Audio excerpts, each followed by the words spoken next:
Faire face au bloc, comme ils font face tous les jours à une situation de grande précarité.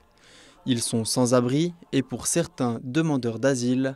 Et pour cette journée mondiale du refus de la misère, ils ont participé grâce aux associations Point d'eau et 82 4000 solidaires à une journée de partage et d'échange.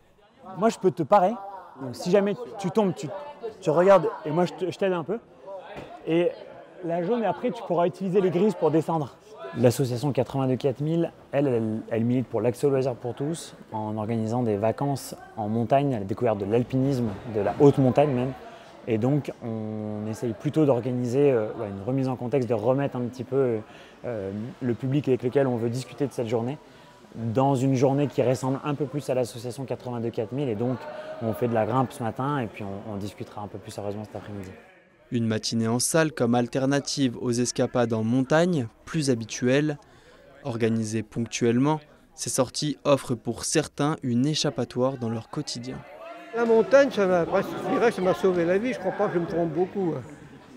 C'est une période où j'avais vraiment besoin d'évacuer tout le stress, toutes les injustices qu'on m'a fait subir. Si j'avais pu, j'aurais fait la campagne de moyenne montagne, mais je n'ai pas pu.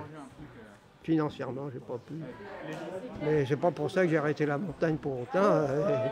Dans la vie, il faut passer à autre chose. Il faut s'adapter. Mieux on s'adapte, du mieux on s'en sort. Si pour Georges, aller en montagne a toujours été un hobby, Ali, lui, a découvert ce milieu grâce à ses associations. Avec Point d'eau, on fait souvent de la randonnée, on fait des sorties.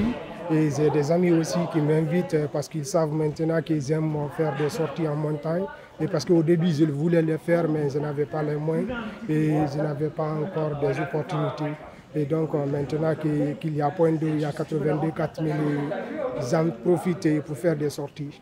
Après un moment de partage autour de l'escalade, retour à l'accueil de jour où un temps d'échange était proposé. L'occasion pour ces personnes, touchées par une grande pauvreté, de témoigner sur leur situation en bénéficiant de l'oreille attentive des bénévoles qui assurent un accompagnement au quotidien. On a échangé sur les difficultés inhérentes à la vie à la rue, parce qu'on pense souvent à l'hébergement, mais c'est pas que ça, il y a aussi l'alimentation, il y a aussi les difficultés administratives, il y avait aussi les revendications des personnes, parce que c'est important de porter leur voix aussi. On parle souvent de porter la voix des sans-voix parce qu'ils ont peu de relais. Et nous, on essaye à Point d'eau, à notre échelle, de faire ce relais aussi. Pour garder une trace de cette journée, le dessinateur Clé 12 était présent pour croquer les échanges et les revendications de ces personnes pour qui le premier pas vers le refus de la misère passe forcément par une médiatisation de leur situation.